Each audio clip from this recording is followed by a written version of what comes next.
Good evening. Welcome to South Asia Newsline. I'm Lipakshi Khurana. Here are the top stories we're tracking for you on Thursday, the 24th of November. Indian PM Modi says upcoming election to decide Gujarat's fate for the next 25 years. Pakistan's PM names Asim Munir as new Chief of Army Staff.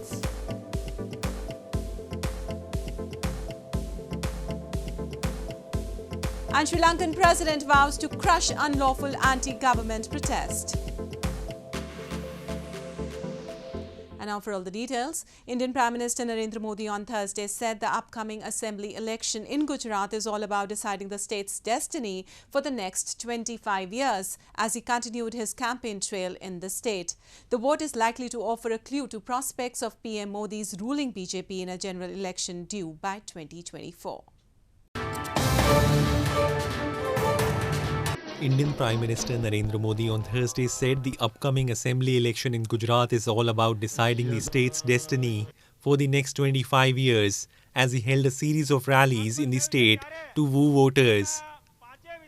Addressing a gathering in Banaskantha, Modi said though many developmental works have been carried out so far by the ruling BJP, time has come to take a giant leap. The PM said the BJP government in Gujarat has focused on tourism, environment, water, cattle rearing and nutrition aspects for the overall development of the region. सरकार कौन ही बने कौन ही न बने कौन मंत्री बने कौन न बने ये પરોજનની ચૂંટણી જ નથી આ ચૂંટણી તો આગામી 25 વર્ષ આપણા ગુજરાતના કેવા હશે એ નક્કી કરવા માટેની ચૂંટણી છે. PM Modi's Hindu nationalist Bharatiya Janata Party has been in power in Gujarat since 1998 and Modi served as its chief minister for nearly 13 years before becoming prime minister in 2014. Modi remains popular despite criticism of inflation and unemployment. Elections for the 182-member Gujarat Assembly will be held in two phases on December 1 and 5 with results expected on December 8. The vote is likely to offer a clue to BJP's prospects in a general election due by 2024. Apart from main opposition Congress, the other main contender is the Aam Aadmi Party. And news from Pakistan. Pakistan's Prime Minister Shehbaz Sharif on Thursday appointed Lieutenant General Asim Munir as the successor of outgoing Army Chief General Qamar Javed Bajwa. Munir, who headed both the military intelligence and spy agency ISI in the past, will now have the responsibility to honour the pledge by outgoing Chief Bajwa to keep the military out of national politics. After days of speculation over the selection of Pakistan's next Chief of Army Staff, Prime Minister Shehbaz Sharif has picked Lieutenant General Asim Munir to succeed outgoing General Qamar Javed Bajwa. In a tweet, country's Information Minister Maryam Aurangzeb informed about the appointments of Army Chief and Joint Services Chief, adding that the summary has been sent to President Arif Alvi for his approval. Addressing the media, Defence Minister Khwaja Asif said he hopes the President endorses the advice sent by PM Shehbaz Sharif. उम्मीद है कि सदर साहब जो है इस चीज़ को मुतनाज़ा नहीं बनाएंगे और प्राइम मिनिस्टर की जो एडवाइस है कानून और आइन के मुताबिक अल्लाह के फजल से उसको एंडोर्स करेंगे ताकि ये हिजानी कैफियत जो है शाम तक. Lieutenant General Munir is the senior-most officer after the outgoing Chief, General Qamar Javed Bajwa. Considered a close aide of Bajwa, Munir served under him when the former was heading the 10 Corps. Before assuming his current position of Quartermaster General, Munir was heading spy agency ISI, the Inter-Services Intelligence, but got sacked after India conducted preemptive strikes in Balakot.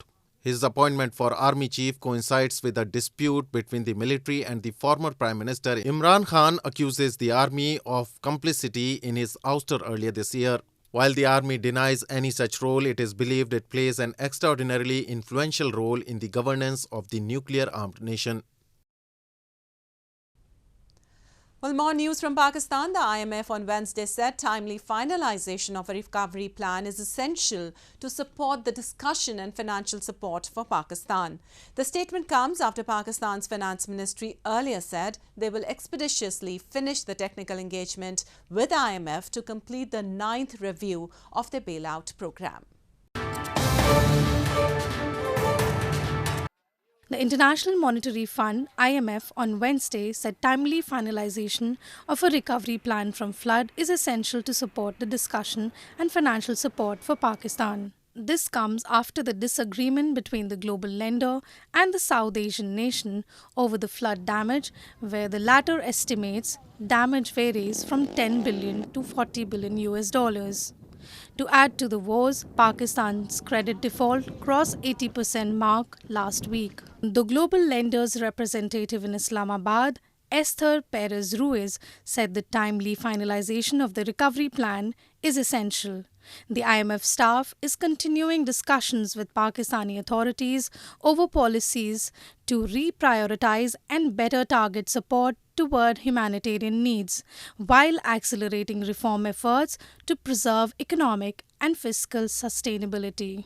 Earlier, Pakistan's Finance Ministry, in a statement, had said they will expeditiously finish technical engagement with the IMF as part of the 9th review of the bailout program, but a date for completion is yet to be announced.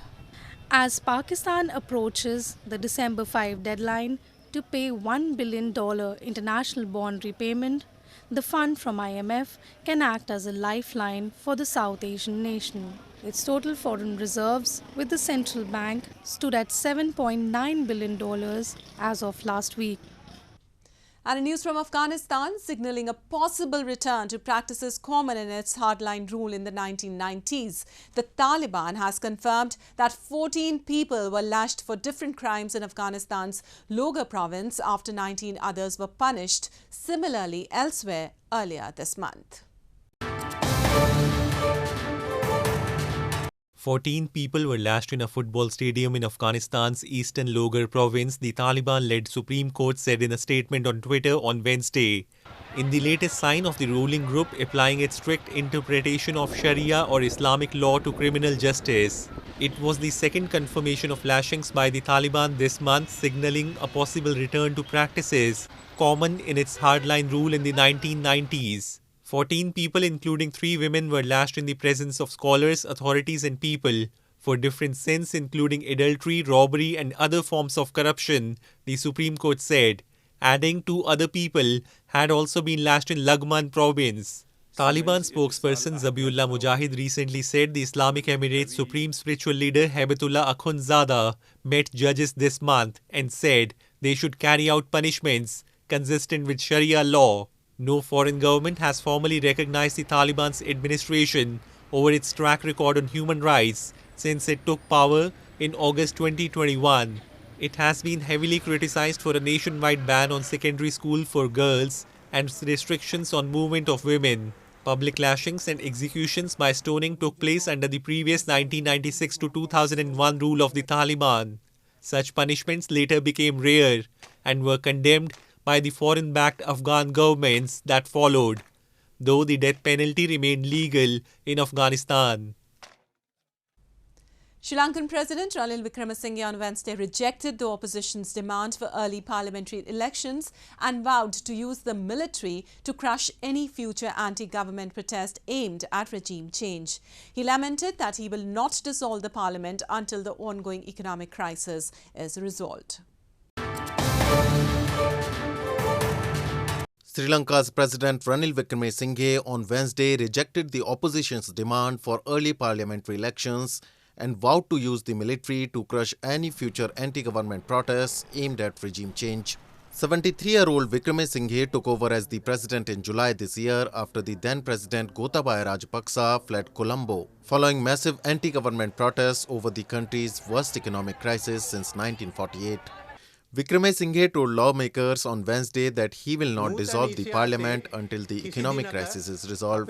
Wickremesinghe has the mandate to serve out the rest of the Rajapaksa's term, which ends in November 2024.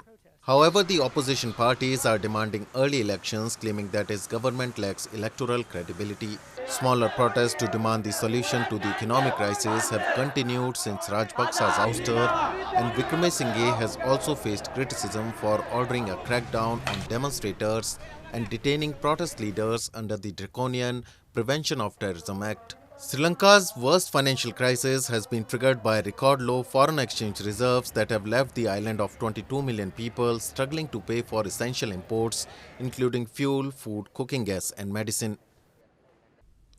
And people in India's northeastern Assam state celebrated the birth anniversary of legendary Ahom warrior Lachit Borphukan, popularly known as Lachit Diwas, this week. On the sideline of the several events, district administration recreated the Battle of Saraighat, in which Ahoms, led by the military leader, thwarted an attempt by Mughal forces to capture Assam. People in India's northeastern Assam state are celebrating the 400th birth anniversary of legendary Ahom warrior Lachit Borphukan this week. Spearheaded by Government of Assam, events commemorating the Ahom commander began on Wednesday evening. As part of a series of events, Kamrup witnessed the recreation of the Battle of Saraighat, in which Borphukan, leading the Ahom forces, defeated the Mughal forces in a naval battle on Brahmaputra River. As you're all aware, Lachit has become Bir Lachit Borphukan in the district of Kamrup because of the Saraighat battle that had happened in our very own district. To celebrate which, in a symbolic way, we are having a dance drama on boards of the famous Saraighat battle in the river Brahmaputra. As you can see, the blue flags are represented by Mughals, the red flags are the Assam Sena, and the celebratory music you're hearing is of Lachit's victory over Mughal Empire. A 3-day-long celebration of Lachit Diwas, as it is known, was also kicked off on Wednesday in national capital New Delhi, which was flagged off by Assam Chief Minister Himanta Biswa Sarma. Prime Minister Narendra Modi, who is expected to attend the celebrations on Friday, also shared greetings on Lachit Diwas. Lachit Borphukan, who was commander of the Ahom kingdom, has always been revered as a legendary warrior in military history, and he is a crucial part of the Assamese identity. The National Defence Academy, in his honour, awards gold medal to its best cadet every year. And a residential colony in southern India is filled with graffiti and wall art of famous current and former soccer players as football fervor has taken over India amid the ongoing FIFA World Cup. India remains a country with ardent football fans who not only follow the matches but also have a huge fandom for famous soccer players. A residential colony in India's southern Thiruvananthapuram city is filled with graffiti and wall art of famous current and former soccer players as football fervor has taken over the city amid the ongoing FIFA World Cup in Qatar. Almost all the walls of the colony, where mostly daily wage labourers reside, have been painted with graffiti of Argentine soccer player Lionel Messi, Portuguese forward Cristiano Ronaldo, and a number of Brazilian players. നമ്മളിപ്പോൾ 3 world cup ഒരു 15 വർഷം കൊണ്ട് നമ്മളിത് ചെയ്യുകയാണ്. ഈ കൂടുതലും ഫ്ലെക്സിന് മാറ്റി നിർത്തിയിട്ട് ഫുൾ വാൾ ആർട്ടിനാണ് നമ്മൾ കൂടുതൽ ഇമ്പോർട്ടൻ്റ് കൊടുക്കുന്നത്. അങ്ങനെ നമ്മളാണ് ഇവിടെ ഫസ്റ്റ് ചെയ്തു തുടങ്ങിയത്.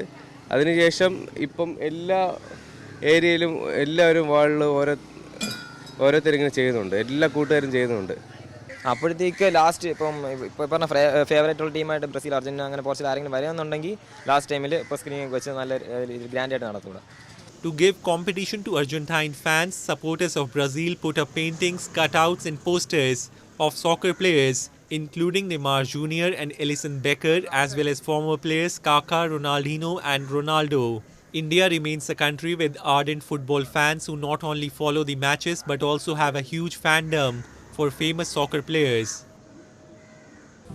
Well, that's all we have for you from South Asia this evening. Now our viewers can watch the show on southasianewsline.com.